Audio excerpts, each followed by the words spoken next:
selanjutnya yaitu acara inti Sara Sehat penguatan peran guru bimbingan konseling dalam mendukung implementasi kurikulum Merdeka. Dengan pada pagi hari ini akan dibawakan oleh yang terhormat Ibu Amelia Ade Matajo SPSI MPSI.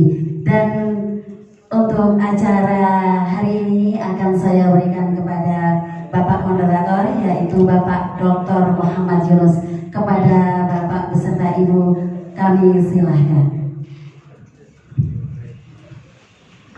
Baik, terima kasih. Assalamualaikum warahmatullahi wabarakatuh. Semangatnya belum keluar. Assalamualaikum warahmatullahi wabarakatuh.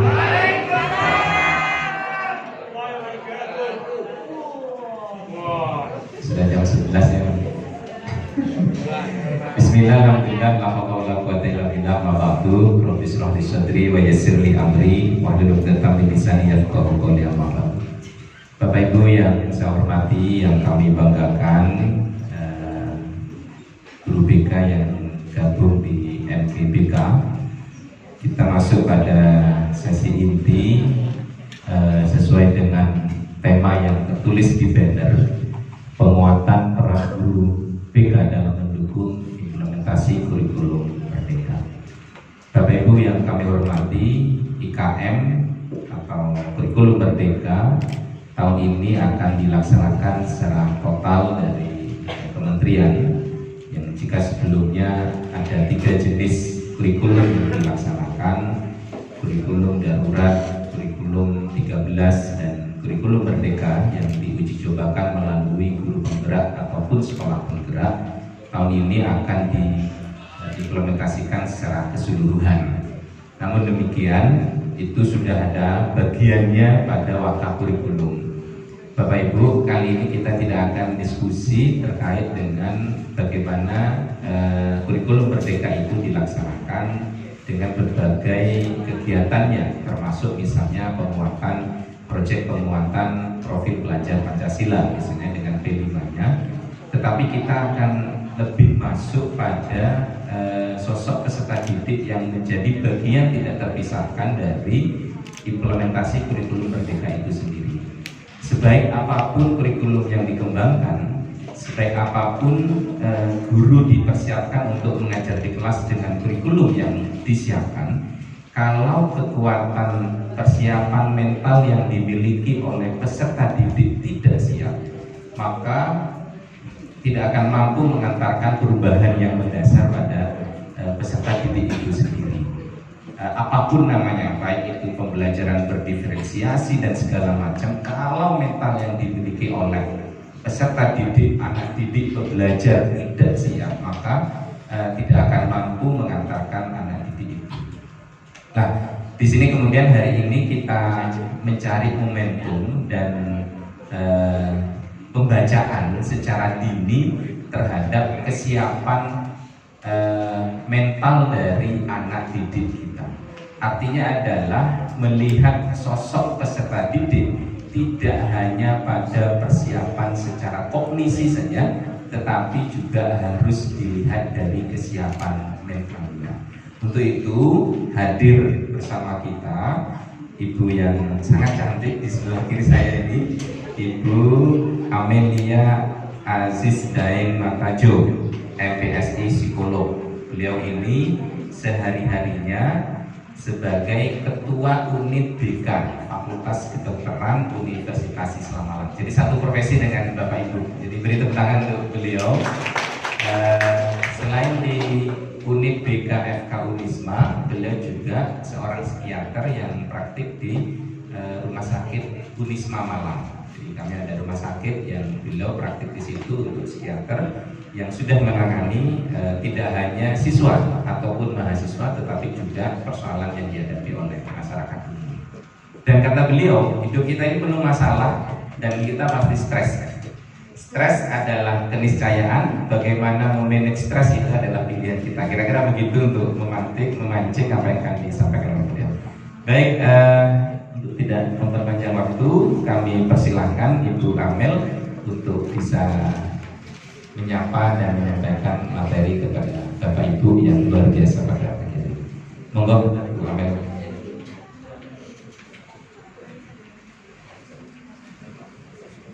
Engkau miliki rasa indahnya berimu, rasa hancurnya harapmu, kau lepas cintaku. Rasakan abadi sekalipun kau mengerti, sekalipun kau pahami, pikirku sangat mengertimu. Oh, aku hanya ingin kau tahu rasanya cintaku, tingginya hayalku bersamamu. Lalui waktu yang tersisa kini di setiap hariku, di sisa akhir nafas hidupku, anakku.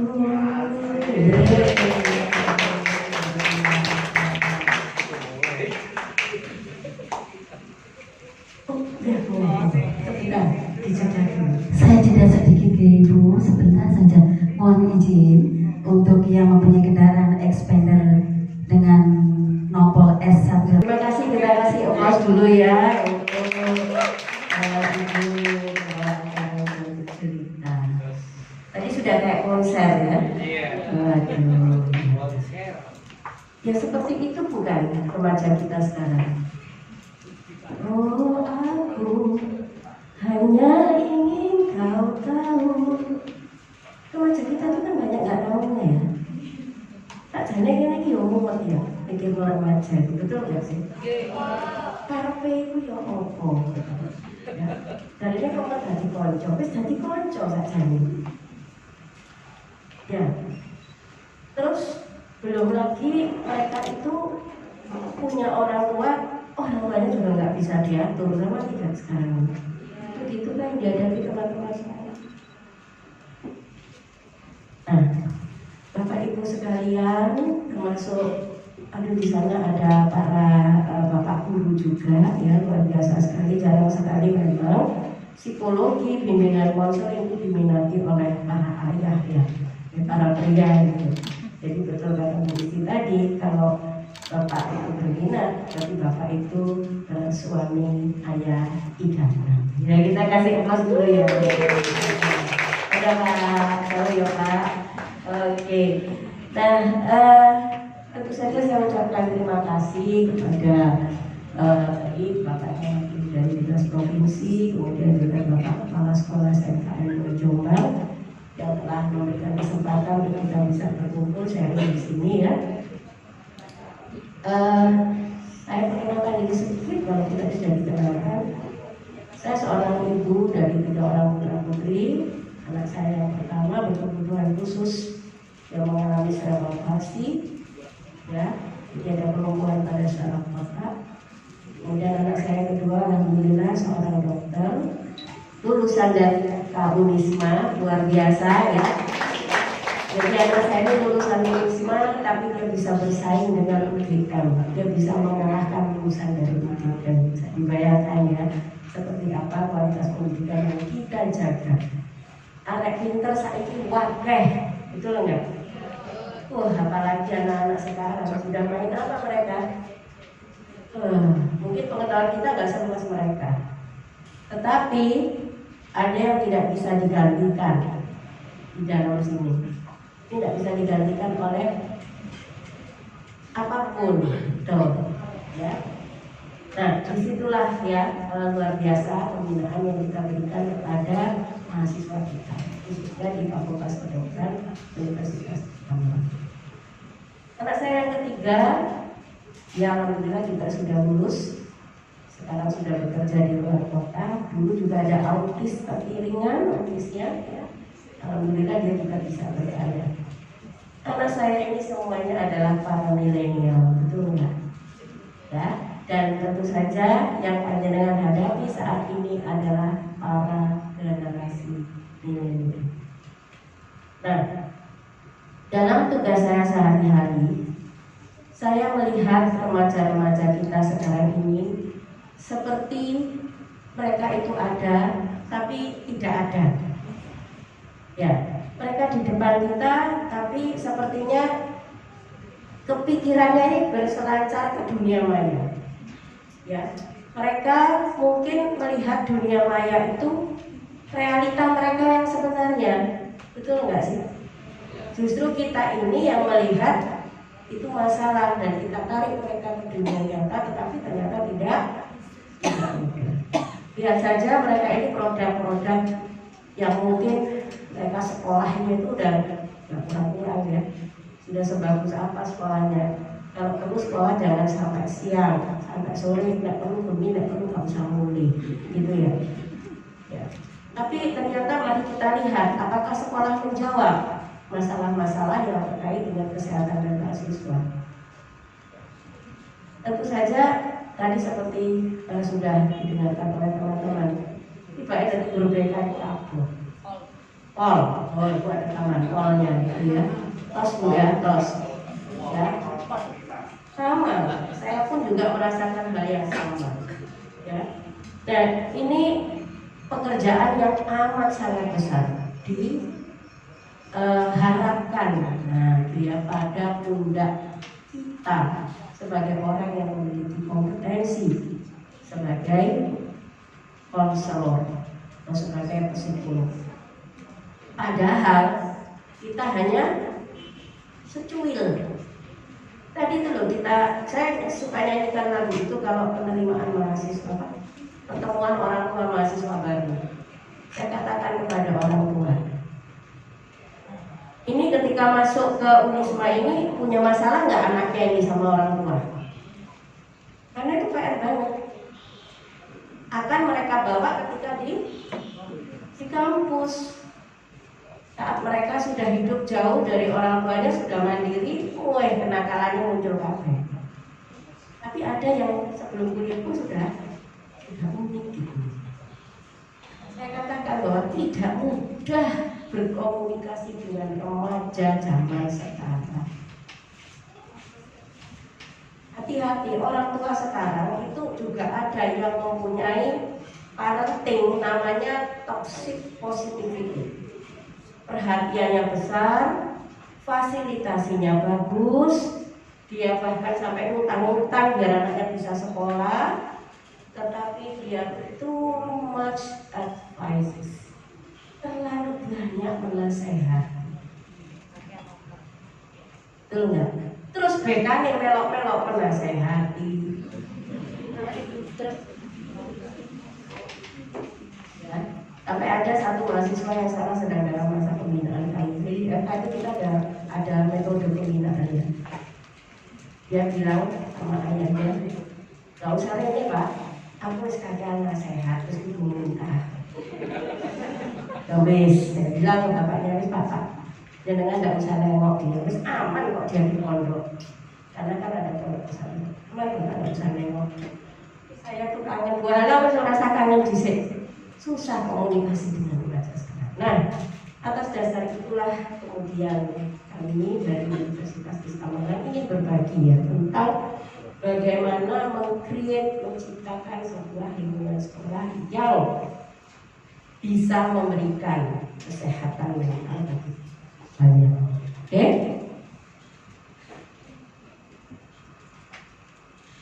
Oke.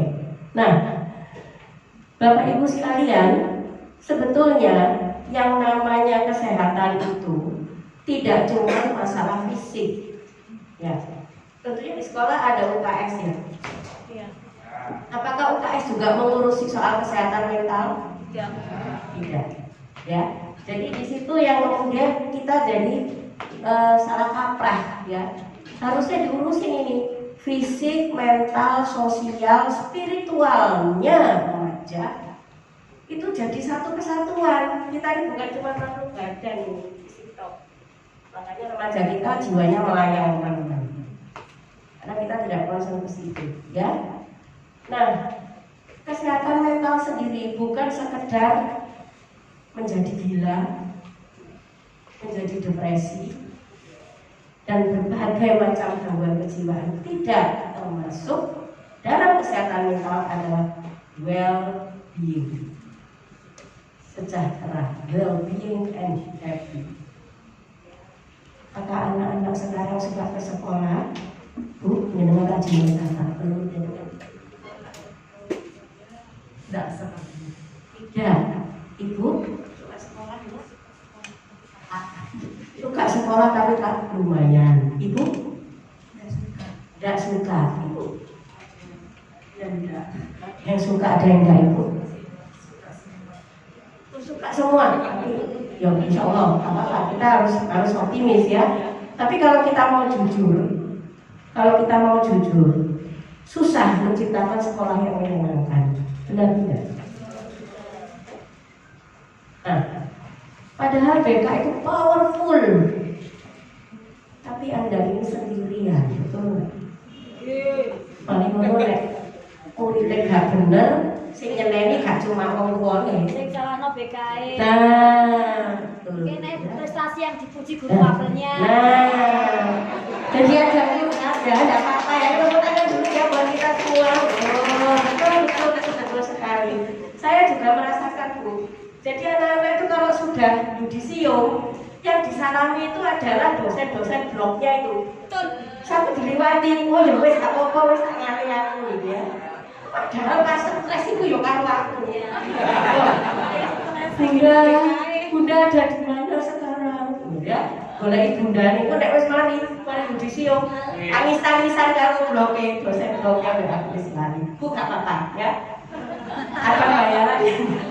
Jauh lebih tinggi. Ayo semuanya ya, semuanya harus tetap semangat karena ini semua masalah kita tok ini. Kita tok. Next ya. Lanjut. Oke. Dengan bahagia. Bahagia itu apa?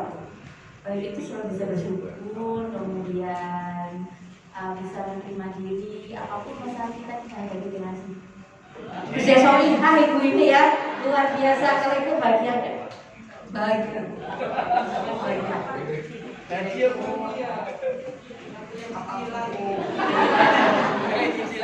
Dua kali Bu Isi nggak punya cicilan ya. Oke, itu bahagia. Bahagia buat saya bisa menerima kebenaran berkemenang dan juga mensyukuri apa ada Allah solihah juga ibu ya. Solihah pula manusia.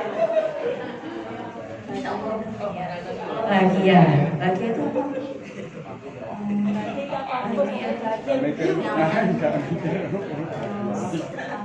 Rotok berapa? Enggak, ya. Sama sebenarnya lainnya bahagia, harta.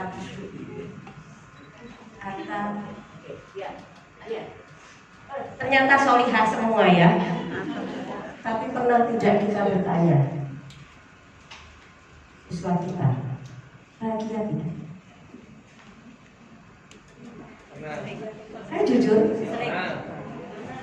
Jawaban mereka apa? Tertekan. Ketika bilang bahagia, Anda kan belajar membaca gestur. Jangan percaya sampai keluar dari mulutnya. Lihat matanya, lihat tubuhnya ketika mengucapkan. Ya, anak-anak sekarang nggak ngerti bahagia itu apa sih. Kalau zaman kita dulu, zaman saya terutama, kayak aku ngasih rare, aku dulu sandalin di musola yang seneng.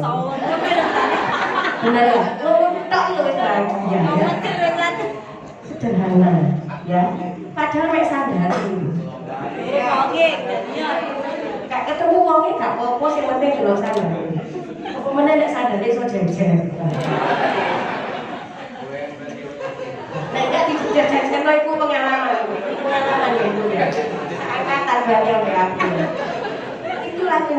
ya. Kalau Anda bertanya pada remaja Anda, kamu bahagia atau tidak? Nah, saya bisa katakan sulit mendefinisikan itu. Nanti saya sebutkan mengapa mereka sulit mendefinisikan. Sementara kita sudah punya banyak jargon tentang bahagia.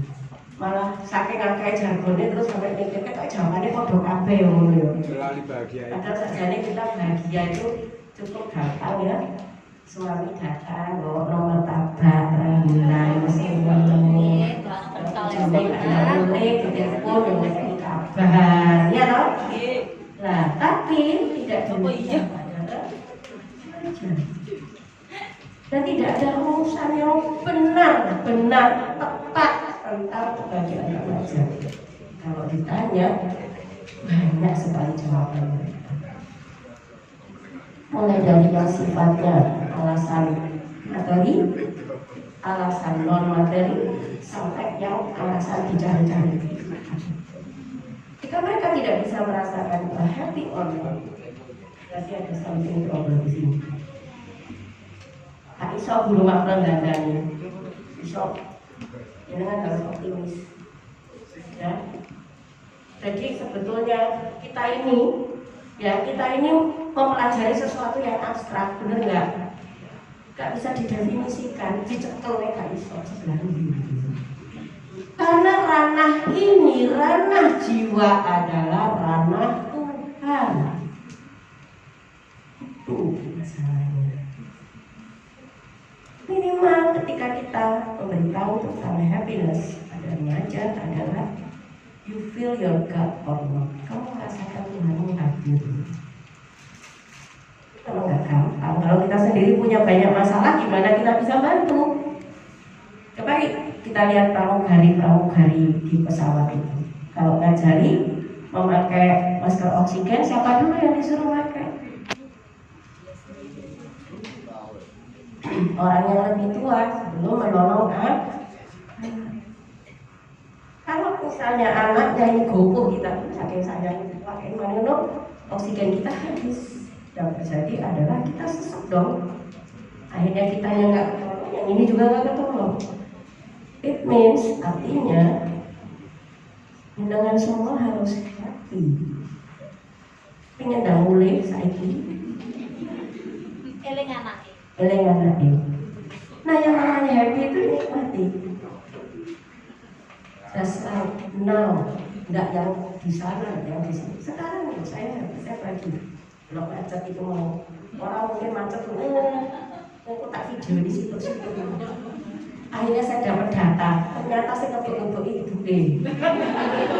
Ada gue lemu-lemu pisan. Anak yang sini dalam ini soal liwat ini kan.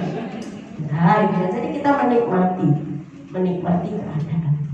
Oke. Pertanyaan berikutnya, Anda stres tidak? Stres juga. Ada lagi? Stres semua Bu ya. Tidak stres. Ada satu yang tidak stres. Bohong tuh Bu. Tidak juga. Ada lagi yang tidak stres apa? Yang katakan yang tidak stres siapa? Oh, 1, terus 2, 3 tadi ya. Ada lagi Pak, Bapak, ayo stres apa enggak Pak? Bapak itu ukur gini ini kalau ini stres apa enggak?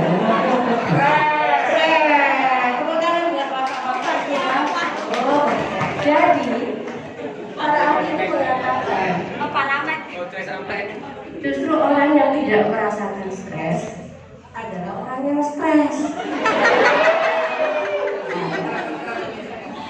Stres itu tadi katanya Saya nggak stres itu menafik. itu tidak bisa dihindari. Nek gak kepengen stres terus nanti mati. Ya mati ya. Mari urusanmu. Ya. Jadi pikir begini. Malah nek kalau stres boleh nanti kalau stres.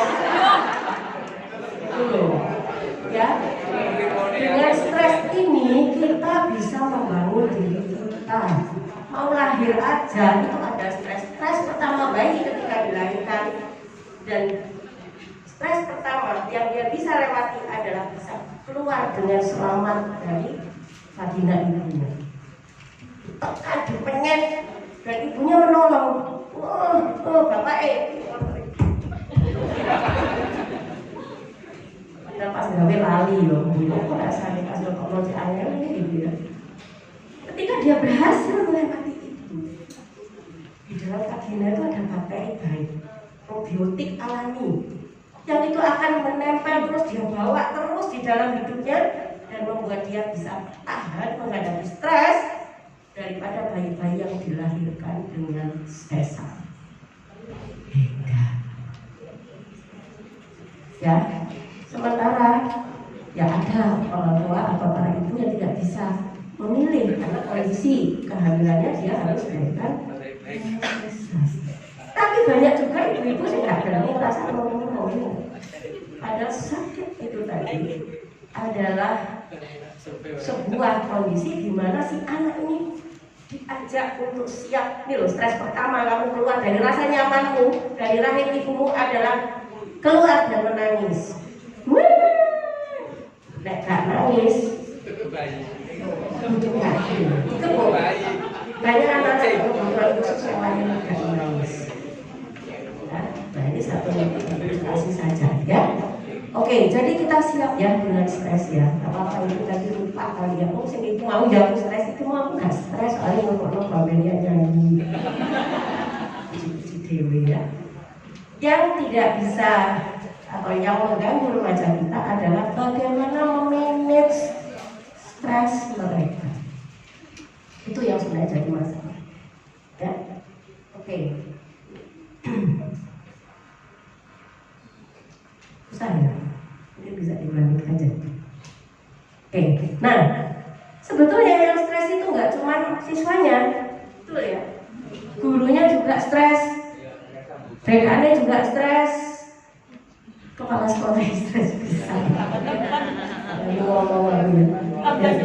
Ya, tapi itulah kenyataannya ya. Dan ternyata ini pelajar yang notabene di usia anak-anak dan remaja sekarang ini adalah golongan paling tinggi yang mengalami stres. Nah, kalau keadaan tekanan ini tidak dikelola dengan baik bahkan oleh remaja kita, anak kalau stres itu nggak bisa belajar apa-apa, Bu. Ya, jadi kalau jenengan nanti lihat ada anak-anak yang penuh masalah, kalau saya kasih tahu, lebih baik jenengan datang memvisit, beri dia semangat, beri dia solusi, ya. Karena coping stress itu ada yang fokus ke solusi, ada yang fokus ke saya minta maaf agak sering minum ya, ini agak konser soalnya, yang saya minum.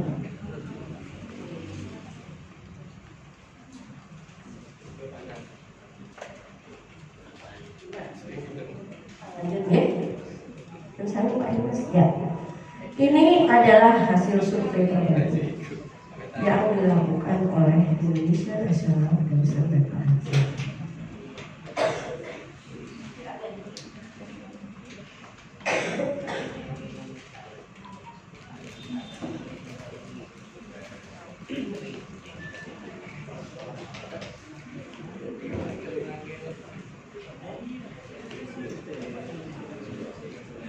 Jadi kira-kira remaja dengan di sekolah ini stres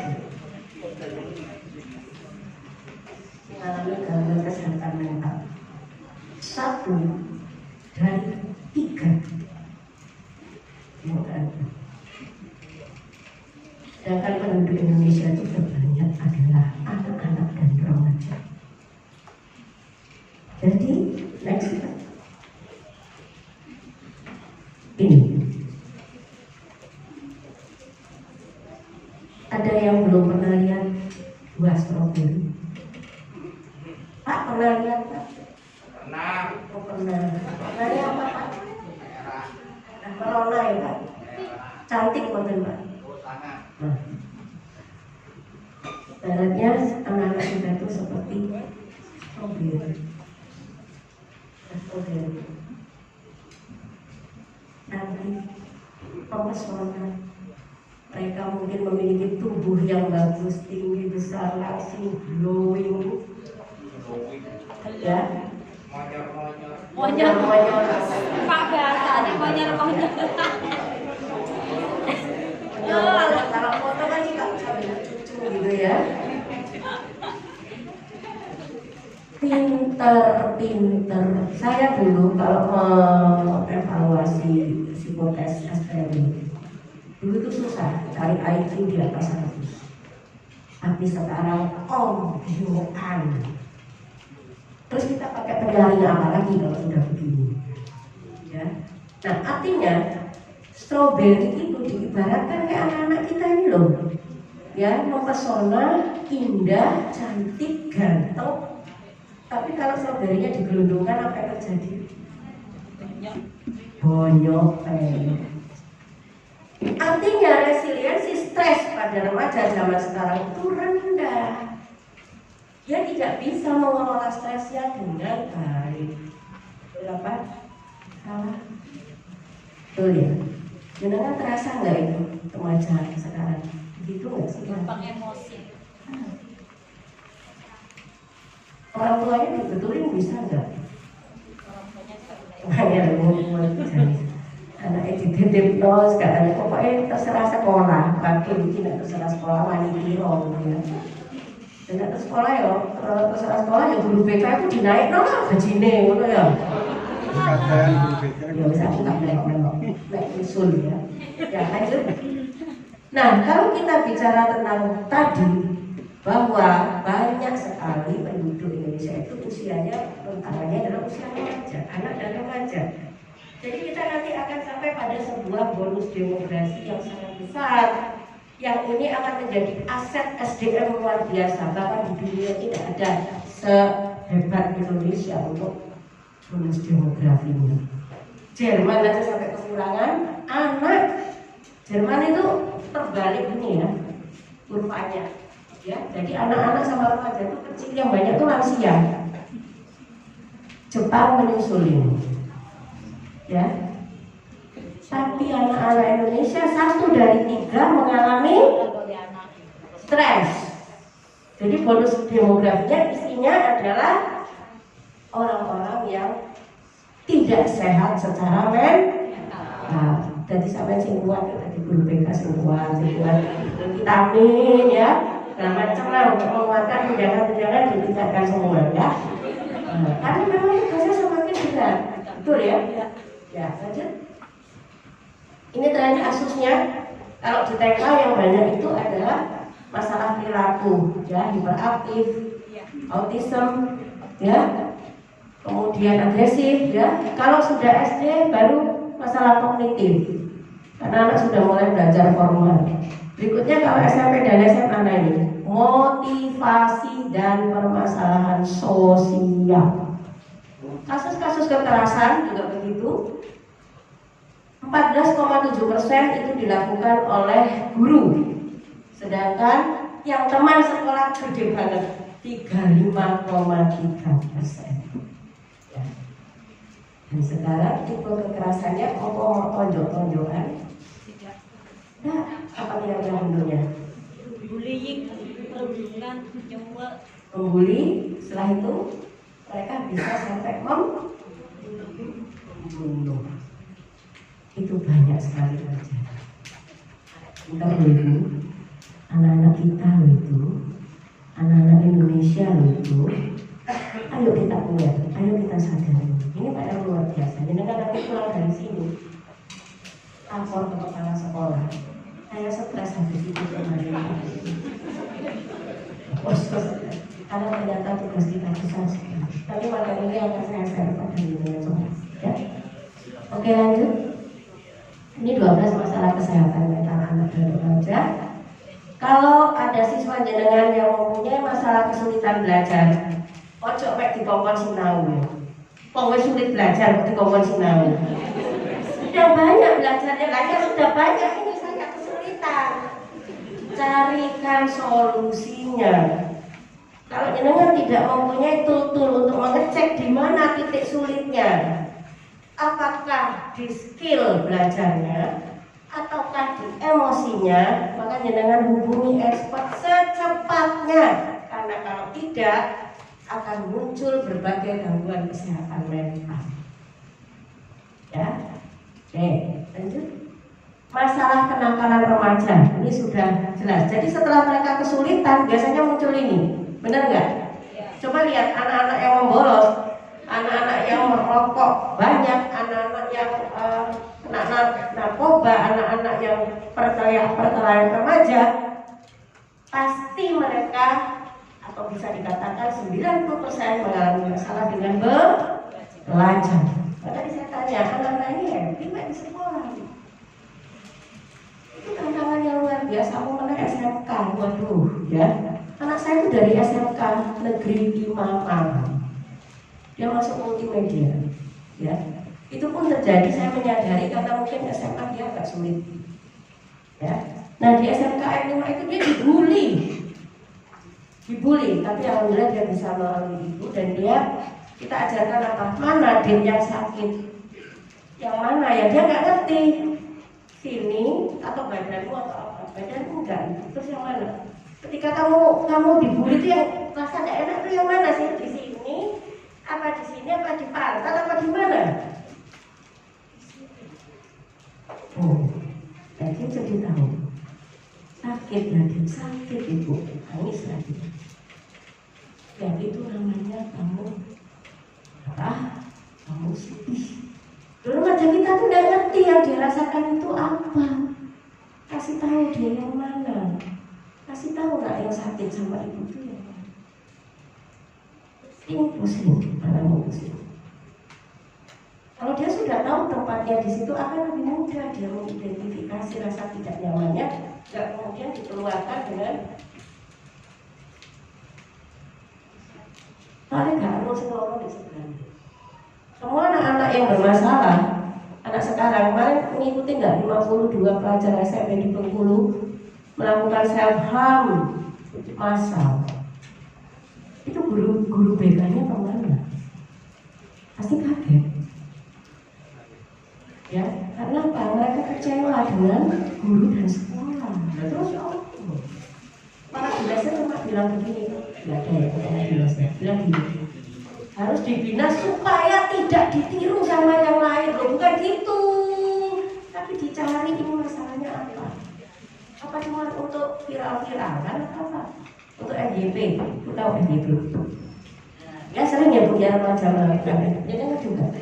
Nah, ya lanjut. Masalah karakter, disiplin, kejujuran. Kalau sekarang jangan telat susah. Suwi-suwi jangan wis telat gak apa-apa. Akhirnya itu menjadi habit. Jadi kita harus mikir gimana ya supaya mereka ini disiplin, tidak terlambat. Gimana supaya mereka itu jadi anak-anak yang jujur. Kalau kita tidak menganggap disiplin dan kejujuran itu sebagai sebuah budaya, ya itu tidak akan terbentuk. Sama ini koyok ngadepi lho. Di PP kadane dikumbah termasuk guru-guru nih ya. Amin. Kemudian masalah sikap, anak-anak yang bersikap dingin, introvert, murung, selalu cemas, pesimis, berlebihan, penggunaan narkoba, irritable dan lain sebagainya. Masalah-masalah yang muncul dalam pembelajaran ini nanti mau dibaca, ini banyak macamnya. Lanjut. Nah, ada juga perubahan mood, ya, ini sering sekali terjadi pada anak-anak zaman sekarang, ya. Bahkan mereka itu self-diagnostik, mencari sendiri diagnosanya apa. Wakeh saya kisah mengaku dirinya bipolar. Guru nggak tahu sekolah psikologi, nggak tahu sekolah psikologi, mau ngomong dirinya bipolar. Ya, oke lanjut. Cemas dan takut berlebihan, ya. Nah ini yang sering. Perubahan fisik, berat badan naik atau turun dengan drastis. Perhatikan karena itu bisa menjadi tanda-tanda depresi. Ya, kayak ibu-ibu tambah lemu kira-kira depresi apa enggak ya? Oh makmur. Kurang konsentrasi. Nah, yang mungkin teman-teman sering melihat ada anak yang juga itu sering ngelamun di dalam kelas. Itu tidak selalu mereka punya masalah sosial ya, tapi bisa juga dipicu aktivitas di sini, ya, aktivitas di otaknya, ya, di hormonnya. Secara neurologis mereka terganggu untuk bisa memusatkan perhatian, dan itu banyak sekali penyebabnya. Makanya kamu yang fokus, kamu tuh harus rajin belajar. Nah, kamu nggak mau belajar, kamu belajarnya gimana sih? Lama-lama dia mikir, sampai tak boleh ngomongku mari telepon aku bendino sinau gitu ya. Jadi kalau sudah seperti itu berarti ada problem di dalam. Secepatnya rujuk, mungkin bangun rujukan dengan rumah sakit, barangkali dengan himpunan profesi psikologi di Jombang ini ada dengan psikolog, ya. Bisa juga kalau mau sambil ke Malang bisa ke Unisma, karena di FK itu kita juga melayani untuk eksternal, ya. Lanjut. Histeria ini yang suka lebay-lebay, ya. Jadi dia senang sekali kalau dirinya itu dianggap sakit. Dan saya heran anak remaja sekarang saya pakai istilah apa? Healing. Jangan pakai healing deh. Iya. Kesini healing enggak? Iya. Ya. Saya kasih tahu ya, healing itu istilah yang digunakan oleh para psikiater, dokter jiwa maupun psikolog untuk menangani pasien yang sakit mental. Sakit mental Ini serius. Kalau zaman kita dulu kan bilangnya vakansi, rekreasi, melaku-melaku ya. Sekarang kita dengan bangganya mengatakan healing. Itu kan danono anak-anak. Salah bu, jangan pakai healing. Kamu nanti sakit pasiennya amel ya. Beda. Tapi kita tidak mungkin mengatakan istilah seperti itu. Ada lagi saya lupa itu mental breakdown. Ya, mereka bilang mental breakdown. Mental breakdown itu juga dipakai untuk mereka yang kawitan mau depresi. Mungkin tak karu-karuan ya. Oke, mungkin karena informasi yang begitu banyak yang mereka dengar. Sering merasa gampang lelah, capek, kemudian berharap empati dari gurunya agar dia bisa dibebaskan dari tugas belajar dan sebagainya. Lanjut, ini dia adiksi. Ini banyak sekali anak-anak yang adiksi pada internet, adiksi pada game, ya, itu akan mengalami masalah pada kemampuan belajar, pada kemampuan berkonsentrasi. Pasca pandemi kemarin banyak kasus yang kami tangani terkait dengan ini, sampai menurunnya fungsi-fungsi mental secara signifikan. Ngerjakno anaknya SMP mengerjakan hitungan sederhana, anak SD aja nggak bisa. Mengikuti instruksi angkat tangannya begini nggak bisa, cuma segini. Apa ini nggak bisa. Nah kalau sudah begitu harus ke psikiater, harus ke dokter jiwa. Tidak cukup psikolog, tidak cukup BK. Ya. Oke, nah ini yang akhirnya banyak terjadi. Hati-hati ya, cek remaja-remaja di sekitar Banjarnegara. Ya, selanjutnya strategi menciptakan lingkungan sehat mental di sekolah. Ini penerapan 5T. Ya, biasakan kita selalu berbicara tentang kesehatan mental pada anak. Jangan bicara ini aku lek dijimu ini terus ya, kamu nggak bisa naik loh, kamu nggak malu kan sama temanmu ya. Itu dulu oke, powerful, tapi sekarang tidak. Bicaralah tentang happiness, bicaralah tentang passion, bicaralah tentang cita-cita, bicaralah tentang hobi, bicaralah hal-hal yang membuat mereka merasa bahwa dunia mereka itu luas, nggak cuma dunia mayanya itu yang toksik. Ya, oke. Kemudian training. Nah, mungkin bisa juga jangan diberikan training yang lebih tentang bagaimana mentransfer tentang kesehatan mental ini. Tidak mentransfer ilmu, tetapi dengan mentransfer ilmu untuk bisa coping pada berbagai permasalahan remaja. Lanjut. Ketiga, teaching, ya. Jadi mengintegrasikan seluruh proses pembelajaran itu dengan kesehatan mental, dengan karakter. Kalau jalan sendiri-sendiri ya nggak bisa nih. Mereka bagian ubah-ubah deterjennya nggak tahu ampuh. Ya kan, nggak bisa betul ya. Bapak itu tersedak sedikit ya, kaget ya. Jadi itu dulu gitu ya Pak ya. Tapi kenyataannya begitu ya Pak ya. Itu susah loh, kita ini bagian laundry. Ya, tapi ya nggak resik-resik gitu ya. Kemudian toolnya, ya sediakan media untuk curhat. Ajari bagaimana teman itu bisa saling mensupport satu sama lain. Coba saya ingin ya kita saling support. Coba ibu lihat teman sebelahnya. Nah, pujilah, walaupun gak kenal barangkali pujilah. Sebutkan yang baik satu sama lain. Ayo kita mulai. Coba kita mulai. Pujilah.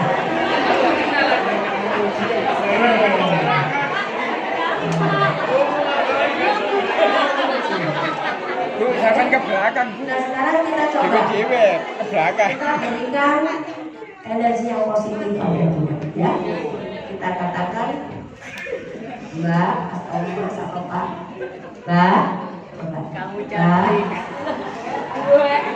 aku menyayangimu. Kita aja dong. Iya. Kelainan itu, Bu. Nah, selanjutnya didongak dong, ya. Coba ditepuk ini gantian ya. Saya doakan. Semoga panjang umur, banyak rezeki, Dapat jodoh lagi. bahagia, sejahtera, mati masuk surga. Ini kita bahas ya. Soalnya mungkin dengan mengharapkan kan gitu ya, makin sejahtera kan gitu ya. Ini kok ada hubungannya soal ini ya. Tugas kita bertambah, terus kesejahteraan kita bagaimana dong kan gitu ya. Iya betul itu manusiawi loh, gak apa-apa. Yang apa itu manusiawi. Walaupun saya ini trainer loh, saya itu dibayar 2M, percaya nih benar. Betul serius loh, benar capek kan. 2M, ngatur nuwun mbak. Ya, oke, lanjut. Oke, nah kemudian kita bisa melakukan pendampingan seksual. Kalau sudah ketahuan, misalnya mereka itu kesulitan mengatur waktu, ini time management, ya, bikin journaling mereka, aktivitas mereka. Kemudian mengontrol penggunaan gadget, dengan harus cari ilmu tentang bagaimana mengelola penggunaan gadget, membuat prioritas dari kegiatannya, mengenali alarm diri, alarm sistem. Kalau dia sudah merasa nggak enak, ya jangan berhenti. Dia tahu, oke, kamu tenang dulu, relax dulu, tarik nafas dulu. Jadi dia tahu nih apa yang terjadi sama dirinya. Kemudian beri dia waktu untuk me time. Ya, me time yang bagus, me time yang positif. Ya, misalkan mereka merawat binatang yang mereka suka. Mungkin mereka berjualan apa yang mereka suka. Saya pernah memberikan kesempatan pada remaja, ternyata me time mereka malah bukan handphone loh. Bukan. Mereka menganggap handphone itu bukan me time, tapi itu dunianya. Tapi me time-nya adalah mereka itu bisa masak bersama ibunya, merawat binatang yang mereka suka, ya. Berjualan online kecil-kecilan itu time, ternyata baca buku. Tapi kita tidak peduli itu kebutuhan remaja, ya. Lanjut. Nah, tapi kita ada hambatan, ya, ada FOMO. Ini bisa jadi remaja itu sudah sangat bergantung pada HP-nya, sehingga dia akan sulit berpisah dari HP itu. Kalau sekarang udah nggak banyak Zoom ya, tapi waktu pandemi itu ada Zoom party. Ya. Kemudian juga hati-hati dengan internet gaming disorder. Ya, lanjut. Kemudian pendampingan pengendalian emosi sudah ya tadi ini saya tadi sudah ya mengajak berdoa dan lain-lain yang paling penting ya. Merancang sekolah yang mempromosikan kesehatan mental. Kalau yang jenengan lakukan sekarang lebih banyak menangani individu bukan? Ya, sakwong-wongane betul. Nah, sekarang kalau kayak gitu gak mani-mani kerjaan kita. Jadi harus dipikirkan bahwa sekolah berubah core-nya, bukan hanya core bisnis akademik, tapi public mental setting. Itu yang penting. Pasal paling mudah, pasal motivasi. Tapi motivasi itu dari mereka loh ya. Saya sering lihat itu sebuah sekolah dasar motivasinya sama bakal asik di kemarin itu ngerti yo. Terlalu tinggi. Kalau mahasiswa mungkin lain. Tapi motivasi yang gampang yang mereka bisa terima. Itu satu contoh mudah. Yang kedua, menyapa temannya. Hai, apa kabar kamu? Ini kan jawabannya selalu baik, ya kan? Perasaannya bagaimana? Jadi sering ngomongin perasaan. Boleh bikin dia bikin barometer, terutama yang udah di kliennya BK. Sedihmu seberapa? Senangmu seberapa? Kecewamu seberapa? Jadi dia bisa ngerti. Ya, ternyata semua ngumpul di sini ya perasaan itu. Kalau nggak di sini ya di sini. Tapi nanti dia akan biasa ke sini. Ya, dan langsung. Ya, lanjut. Ini lagi saja, kira-kira. Nah, ini public health setting ya, dimana di sini adalah diupayakan sekolah itu selalu melakukan promosi kesehatan mental di berbagai setting. Ini cara untuk cepat kita memperbaiki kondisi. Nah, mungkin setelah ini silakan kalau mau mengundang Wisma untuk menciptakan public health setting. Lanjut. Ini sudah pernah dapat belum? Psychological first aid, dukungan psikologis awal, belum. Jadi kalau pernah dengar P3K, kalau anak jatuh kasih apa Bu biasanya? Betadine. Tapi kalau anak yang stres atau mengalami masalah mental dikasih apa? Ventilasi. Artinya diinflasi. Nah, dilakukanlah pertolongan pertama pada mereka yang mengalami masalah-masalah psikologis. Caranya kita mengamati, mencermati, mengidentifikasi. Gampang, lihat saja kalau prestasi belajar menurun. Sebelum terjadi sesuatu, sebelum teman kelas 1 semester kelas 1 ya, berarti kelas 10 semester 1 evaluasi 10 ya, ya 10. Supaya nggak kebawa terus ini ke semester selanjutnya. Selanjutnya, mengembangkan model rujukan dan ingat bahwa semua yang terjadi di BK itu sifatnya rahasia. Dari teman, karena mereka ini lebih terkonek dengan teman-temannya, maka bikinlah peer group yang sehat. Ya, dan peer group inilah yang nanti akan menampung masalah-masalah temannya. Biasanya mereka lebih open. Ya, kemudian wali kelas juga perlu tahu wali kelas apa yang terjadi dengan siswanya. Lalu BK, manajemen sekolah, dan terakhir kalau memang tidak teratasi, ya profesional, psikolog atau psikiater. Tentu saja waktu kita nggak cukup untuk mengidentifikasi yang mana yang sudah harus rujuk, ya. Lanjut.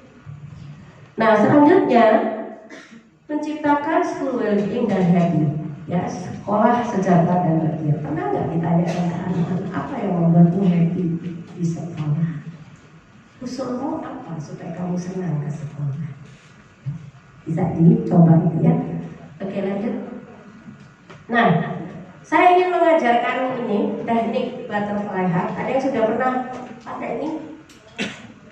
Ibu sudah pernah pakai? Enggak, Ibu? Pernah? Iya. Pernah pakai?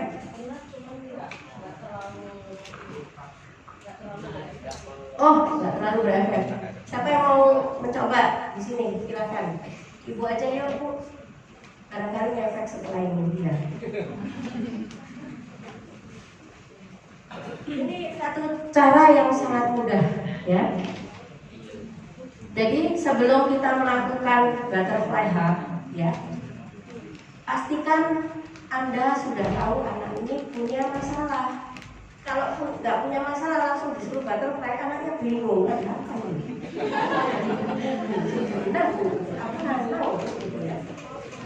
Nah, ketika datang pada kita anak yang menangis, anak yang ketakutan, anak stres, ya, dia harus diajarkan cara untuk pulih down, untuk menenangkan.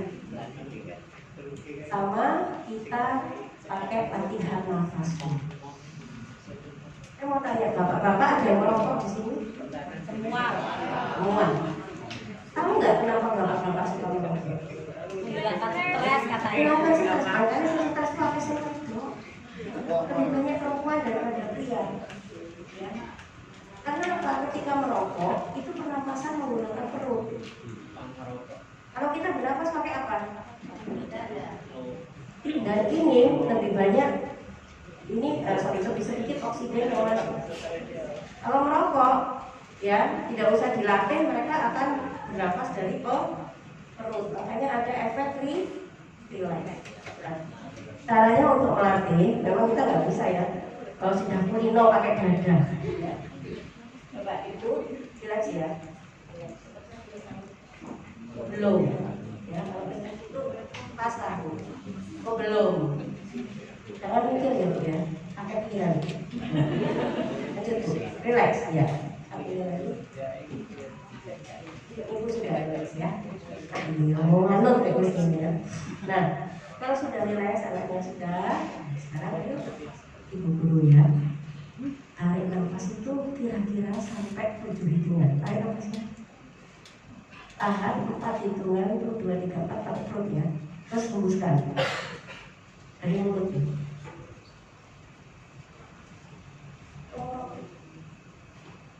Makanya terus gak stres harus merokok itu ya. Nah, kita bisa latih sendiri. Oke, lagi ya Bu. Tarik nafas, tahan, hembuskan. Lagi Bu, tarik nafas, tahan, hembuskan. Kita latih terus loh ya. Remajanya sampai bisa melakukan. Nah, kalau sudah ada afirmasi yang kita sampaikan. Kamu tahu siapa yang menyayangimu? Tahu nggak? Tahu. Isu Bu. Ya, dia tahu. Nah, kalau dia sudah tahu, berarti dia suruh sebutkan siapa. Diri sendiri, kedua orang tua. Pinter itu solihah ya, pinter. Tapi nggak semua remaja kita bisa menyebutkan itu. Nah, butterfly heart ini adalah bentuk yang paling bisa menyayangi dirimu adalah dirimu sendiri. Karena sayangi, coba disayang. Nah, kita bilang disayang.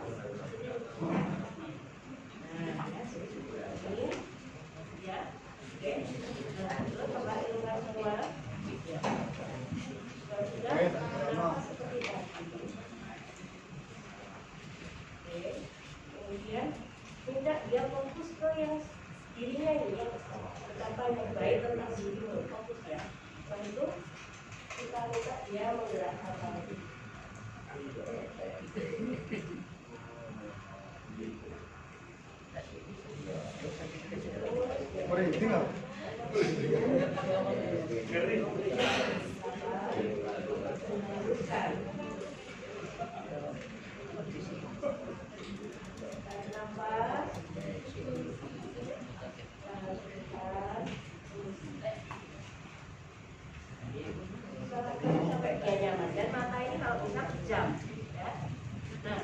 Kita katakan sayangi dirimu, cintai dirimu. Kamu sangat berharga. Kamu sangat berharga. Bu guru sayang kamu. Sekolah ini sayang kamu. Ayah ibumu sayang kamu. Oh sampai dia tenang. Lakukan terus. Nah, gitu ya. Jadi itu tambahannya. Terima kasih ya Bu ya. Ini sekarang efek nggak Bu? Ini ada banyak tepuk tangan buat Ibu ya, luar biasa sekali. Ya, itu sedikit yang ingin saya bagikan. Masih adakah? Next. Iya, terima kasih. Mudah-mudahan bermanfaat. Wassalamualaikum warahmatullahi wabarakatuh.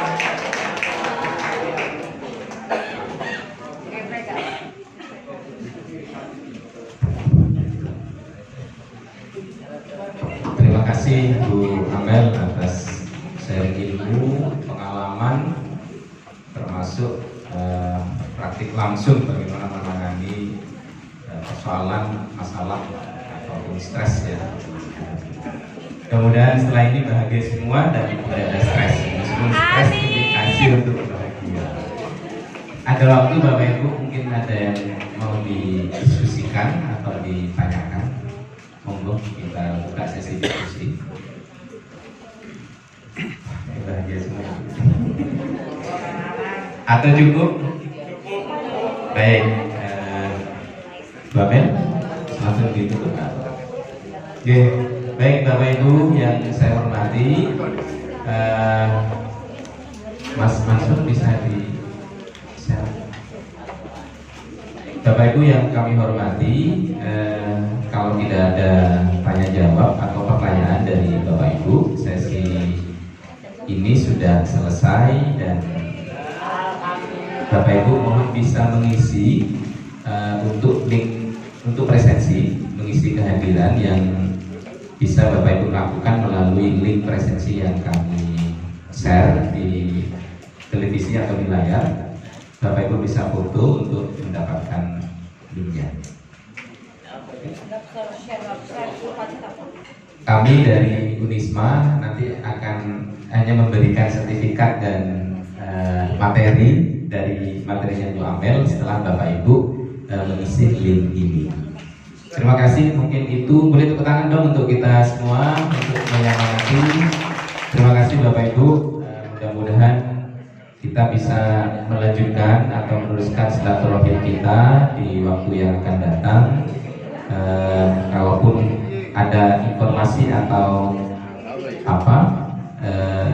konsultasi lebih lanjut terkait dengan persoalan-persoalan atau ingin komunikasi dengan Bu Amel, bisa hubungi nomor yang sudah tertera. Demikian, Allah